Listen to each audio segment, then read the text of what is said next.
रामबाण चीजें शेयर करूंगा आज उनके लिए, जिनका पढ़ाई में मन नहीं लगता, जिनको याद नहीं होता, या फिर जिनको याद तो हो जाता है लेकिन वो उसे लंबे समय तक याद नहीं रख पाते। देखो, पढ़ाई करना जितना जरूरी होता है उससे भी ज्यादा जरूरी होता है चीजों को जल्दी से याद करना। यानी अब तक आपने जो भी पढ़ा है उसे जल्दी से याद कैसे करें, उसे भूलने से कैसे बचें। आजकल के स्टूडेंट्स की यह सबसे बड़ी प्रॉब्लम होती जा रही है कि उन्हें पढ़ा हुआ याद नहीं रहता है, वो चीजों को जल्दी से याद नहीं कर पाते हैं। आप सभी में से जो ये वीडियो देख रहे हैं उनमें से 95% व्यूअर्स स्टूडेंट्स ही हैं, और आप में से बहुत कम स्टूडेंट्स ऐसे होंगे जिनको ये प्रॉब्लम नहीं होगी कि उन्हें पढ़ा हुआ याद नहीं रहता है। और ये सिर्फ आपका प्रॉब्लम नहीं है, बल्कि इस दुनिया के 90% स्टूडेंट्स इसी प्रॉब्लम से पीड़ित है। और अगर देखा जाए तो ये कोई प्रॉब्लम नहीं है, बल्कि चीजों को भूलना ये एक नेचुरल प्रोसेस है। सोचो, अगर आपका दिमाग सारी चीजें याद रखने लग जाए तो आप एक दिन में कितनी सारी एक्टिविटीज करते हो। आपके दिमाग का दही बन जाएगा अगर वह उन सारी चीजों को याद रखने लग आए। लेकिन सवाल यह आता है कि हम पढ़ा हुआ जल्दी याद कैसे करें, उसे भूलने से कैसे बचें। अगर इसका कोई सॉलिड सॉल्यूशन मिल जाए तो हम कम पढ़ाई करके भी एग्जाम में अच्छा स्कोर हासिल कर सकते हैं, क्योंकि इस प्रॉब्लम का सॉल्यूशन मिलने के बाद हम चीजों को बोलेंगे नहीं, बल्कि उन चीजों को जल्दी से याद कर पाएंगे। और अगर आप भी किसी ऐसे ही वीडियो की तलाश में हो जिसमें आपको इस प्रॉब्लम का सॉलिड सॉल्यूशन मिल जाए, तो समझो ये वीडियो सिर्फ आपके लिए है, क्योंकि इस वीडियो में मैं आपको जल्दी याद कैसे गए इसको साइंटिफिक तरीके से समझाने वाला हूं। क्योंकि आप सभी के एग्जाम्स नजदीक आ चुके हैं और आप सभी को कम टाइम में अपना सिलेबस पूरा करना है ताकि आप एग्जाम्स में अच्छा स्कोर हासिल कर सको। देखो, मैटर ये नहीं करता कि आपने पूरे साल क्या किया, मैटर ये करता है कि आपने एग्जाम्स के टाइम पर ऐसा क्या किया जो आपको इस लाखों की भीड़ से अलग बनाता है, जो आपको एक एक्स्ट्रा ऑर्डिनरी पर्सन बनाता है। क्योंकि यह दुनिया आपकी मेहनत नहीं देखती है तो सिर्फ आपका रिजल्ट, जो आपको इन लास्ट दिनों में बेहतर बनाना है। तो चलिए समझते हैं जल्दी याद करने के 4 powerful techniques. So let's start. Number 1, interest. Guys, अगर आप किसी भी टॉपिक को, किसी भी चीज को कम टाइम में अच्छे से जल्दी याद करना चाहते हो तो आपका उस चीज में इंटरेस्ट होना बहुत जरूरी है। अगर आपका उस चीज में इंटरेस्ट होगा तो आप उसमें जल्दी से बोल रही होंगे, आप बिना थके उस चीज पर लंबे समय तक काम कर पाओगे। आपको खुद को उस काम को करने के लिए मोटिवेट नहीं करना पड़ेगा, बार बार अपने आप को उस काम को करने के लिए बूस्ट नहीं करना पड़ेगा। आप दर्द सहन कर लोगे और पूरे एंजॉय के साथ अपना 100% उस काम में दे भी पाओगे। चलिए एक एग्जाम्पल से समझाता हूं। जब भी आप कोई मूवी देखते हो या फिर अपना कोई फेवरेट सॉन्ग सुनते हो तो वह आपको बिना याद किए लंबे समय तक याद रहता है। आपके ब्रेन में मूवी का एक एक डायलॉग छप जाता है कि आपने कभी गौर किया है कि आखिर ऐसा क्यों होता है और इसके पीछे का रीजन क्या है। चलिए मैं बताता हूं। तो इसके पीछे का रीजन है इंटरेस्ट, क्योंकि आपने उस मूवी को पूरे इंटरेस्ट के साथ देखा, आपने एक एक सीन को पूरे फोकस के साथ देखा था, और यही रीजन है कि आपको मूवी असल में बिना याद किए लंबे समय तक याद रहते हैं। आप चाहकर भी उसे भूल नहीं पाते हो। सोचो, अगर यही इंटरेस्ट आपका पढ़ाई में बन जाए तो कैसा रहेगा। इसका रिजल्ट निकलेगा कि अगर आपने एक बार किसी चीज को पूरे फोकस, पूरे इंटरेस्ट के साथ पढ़ लिया तो आप उसे भूलने वाले नहीं हो, क्योंकि साइंस कहती है कि अगर आप किसी चीज को पूरे इंटरेस्ट के साथ देखते हो, सुनते हो या फिर पढ़ते हो तो वह आपकी लॉन्ग टर्म मेमोरी में सेव हो जाता है।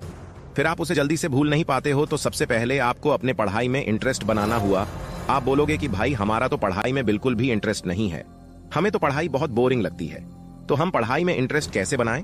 तो मैं तुम्हें पढ़ाई में इंटरेस्ट बनाने का सीधा सा एक तरीका बताता हूं। देखिए, अगर हमें कहीं जाना होता है तो हमें उस मंजिल में इंटरेस्ट होता है, ना कि उस रास्ते में। जैसे अगर आपको जयपुर का सिटी पैलेस देखने जाना है तो आपका इंटरेस्ट जयपुर के सिटी पैलेस को देखने में है, ना कि उस जयपुर जाने वाले रास्ते में। लेकिन उस इंटरेस्टिंग मंजिल की वजह से आपको वह बोरिंग रास्ता भी इंटरेस्टिंग लगता है। ठीक इसी तरह से पढ़ाई भी एक रास्ता है जो तुम्हें अपनी मंजिल तक ले जाता है। और अगर आपका पढ़ाई में इंटरेस्ट नहीं है तो इसका सीधा सा मतलब है कि अब तक आपकी पढ़ाई का कोई गोल नहीं है, आपकी लाइफ का कोई एम नहीं है। तो सबसे पहले आपको अपनी लाइफ का गोल सेट करना है, और वो गोल इतना इंटरेस्टिंग होना चाहिए कि उसकी वजह से आपको वो बोरिंग पढ़ाई भी इंटरेस्टिंग लगने लगे। अब आते हैं नंबर 2। पहले तो प्रिंसिपल टेक्निक। गाइस, ये रूल कहता है कि आपका 20% इनपुट ही आपको 80% रिजल्ट दिला रहा है, और यह बात 95% तक सही साबित होती है। चलिए एग्जाम्पल से समझते हैं। इस दुनिया की 80% दौलत इस दुनिया के सिर्फ 20% लोगों के पास में है। आपके स्मार्टफोन में जितने भी गाने हैं, आप उनमें से 20% गानों का यूज ही 80% करते हो। इस दुनिया के 80% लोग इस दुनिया के 20% कंपनीज के ब्रांड के ही कपड़े पहनते हैं। ठीक उसी तरह आपके सिलेबस का 20% मोस्ट इंपॉर्टेंट पार्टी आपको 80% रिजल्ट दिलाता है। कई बार क्या होता है कि हमें यही पता नहीं होता कि हमें क्या पढ़ना है और क्या छोड़ना है, और इसीलिए कई बार हम वह सभी पढ़ लेते हैं जो एग्जाम पॉइंट ऑफ व्यू से हमारे किसी काम का नहीं है, और इस वजह से हमारा काफी सारा टाइम वेस्ट हो जाता है। और इस टाइम को वेस्ट होने से बचाने के लिए आपको जरूरत पड़ती है पराडियो प्रिंसिपल टेक्निक के। इसके अनुसार आपको अपने सिलेबस को 2 पार्ट्स में डिवाइड करना है। एक पार्ट में वो 20% मोस्ट इंपॉर्टेंट सिलेबस जो आपको 80% रिजल्ट दिलाएगा, और दूसरे पार्ट में 80% सिलेबस जो आपके ज्यादा काम का नहीं है। और यह जो 20% मोस्ट इंपॉर्टेंट पार्ट है, इस पर आपको ज्यादा मेहनत करनी है, क्योंकि यही 20% आपको एग्जाम्स में 80% रिजल्ट दिलाएगा। और इस पेरेंट और प्रिंसिपल टेक्निक का फायदा यह होगा कि इसकी वजह से आपको चीजें जल्दी याद होगी, क्योंकि आप सिर्फ वही पढ़ोगे जो आपके काम का है। इससे आपके ब्रेन में ज्यादा खिचड़ी नहीं बनेगी और आप चीजों को जल्दी याद कर भी पाओगे। अब आते हैं नंबर 3 पर, एक्टिव एंड पैसिवली रीडिंग। 2 तरह से की जाती है, एक्टिव और पैसिव रीडिंग। पैसिव रीडिंग वह होती है जिसमें आप पढ़ाई तो करते हो, लेकिन आप उस चीज को ऊपर ऊपर से पढ़ते हो, ज्यादा डीप में नहीं जाते हो। और एक्टिवेट रीडिंग वो होती है जिसमें आप पढ़ाई तो करते हो, लेकिन उस चीज को पूरे डीप में पढ़ते हो, एक एक चीज के बारे में अच्छे से समझते हो। और मजे की बात यह है कि आपने अपने सिलेबस को जिन 2 पार्ट्स में डिवाइड करा था, उनमें से 20% मोस्ट इंपॉर्टेंट पार्ट पर आपको एक्टिव रीडिंग करनी है, और बाकी बचे 80% पर आपको पैसिव बिल्डिंग करनी है, ताकि आप कम समय में चीजों को ज्यादा याद कर पाओ। और इस टेक्निक का यूज करने से आप लंबे समय तक पढ़ाई करने के बाद भी नहीं सकोगे, क्योंकि जब भी आप पढ़ाई से थक जाओ तो उसी टाइम पर आपको पैसिव रीडिंग स्टार्ट कर देनी है। ऐसा करने से आपके दिमाग को रेस्ट मिल जाएगा और आप चीजों को जल्दी याद भी कर पाओगे। अब आते हैं लास्ट पॉइंट पर, नंबर 4, रिविजन। आपने जो भी पढ़ा है, अगर आप उसे लंबे समय तक याद रखना चाहते हो बिना भूले, तो उसका सही टाइम पर रिवीजन होना बहुत जरूरी है। जितना ज्यादा इंपॉर्टेंट पढ़ाई करना है, उससे भी ज्यादा इंपॉर्टेंट है उसका सही टाइम पर रिवीजन करना, क्योंकि अगर आपने उसका सही टाइम पर रिवीजन नहीं किया तो आप उसे भूल जाओगे। भले ही आपने उस चीज को कितने भी अच्छे तरीके से पढ़ा हो, लेकिन एक टाइम ऐसा आएगा जब आप उसको पूरी तरीके से भूल जाओगे। लेकिन अगर आपने उसका सही समय पर सही तरीके से रिवीजन कर लिया तो फिर आप उसको नहीं भूलोगे।